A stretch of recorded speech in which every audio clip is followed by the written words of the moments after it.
Devota Adhiambo ni mwanafunzi wa mwaka wa pili chuo kikuu cha Kibabii. Anaeleza changamoto zilizomkumba na kumpelekea yeye kuanza kazi hii ya kufanya usafi chuoni ili angalau kupata mapato ya kumuendeleza kimaisha kama wanafunzi wengine. Adhiambo anakiri kuwa ugumu wa maisha na ukosefu wa karo ndizo sababu kuu zilimpelekea msichana huyu kuanza kazi hii.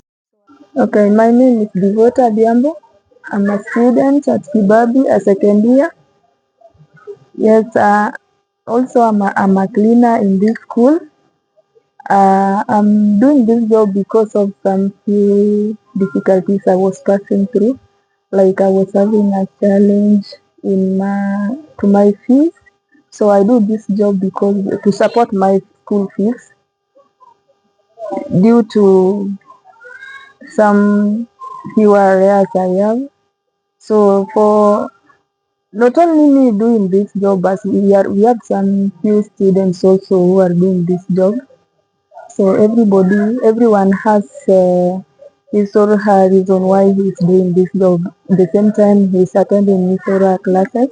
Devota pia anakiri kuwa ukosefu wa muda wa kutosha pia ni changamoto. Hili humfanya saa zingine kuchelewa kuingia darasani ili kukamilisha kazi aliyoachiwa na msimamizi wake. So to me, I do the job the same time I attend my classes as usual.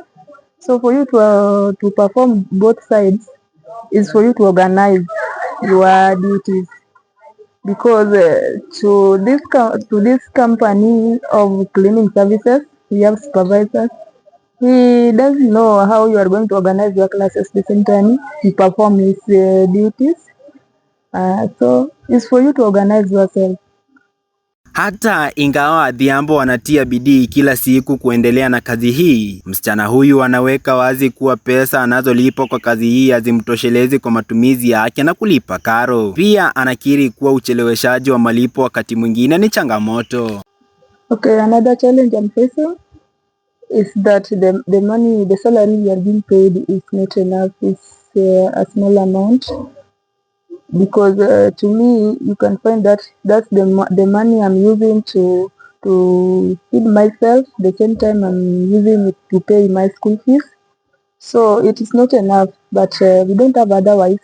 It's for me to know how I can manage it. The salary, the date we are supposed to be paid, maybe it can they can, if it is supposed to be paid on first, but you can get that they take it up to the 20 something.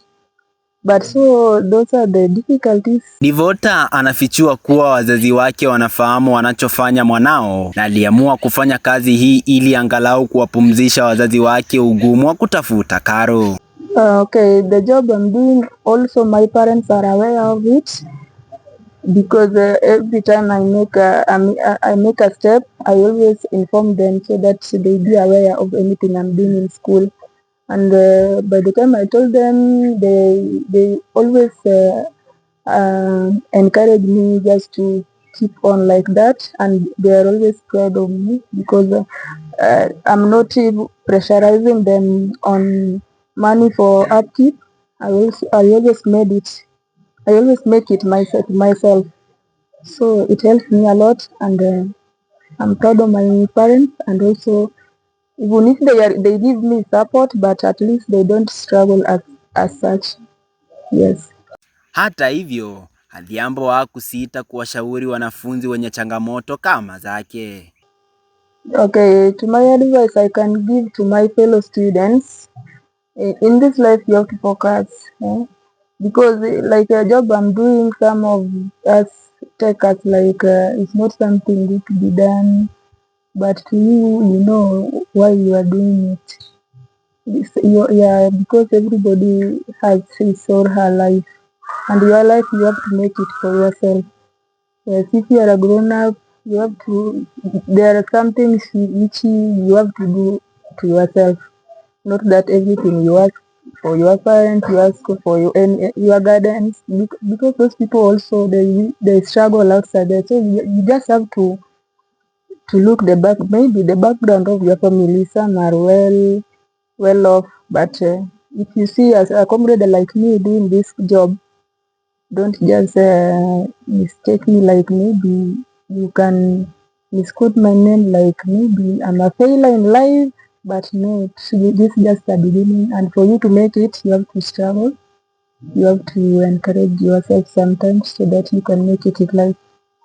Sasa Adhiambo amesalia kurai na kumuomba muhisani yoyote kujitokeza ili angalau kumsaidia kimapato na kumwezesha kujiendeleza kimaisha kama wanafunzi wengine. Toka chuo kikuu cha Kibabii nikiripotia Kibu TV, langu jina ni Paul Wanjala.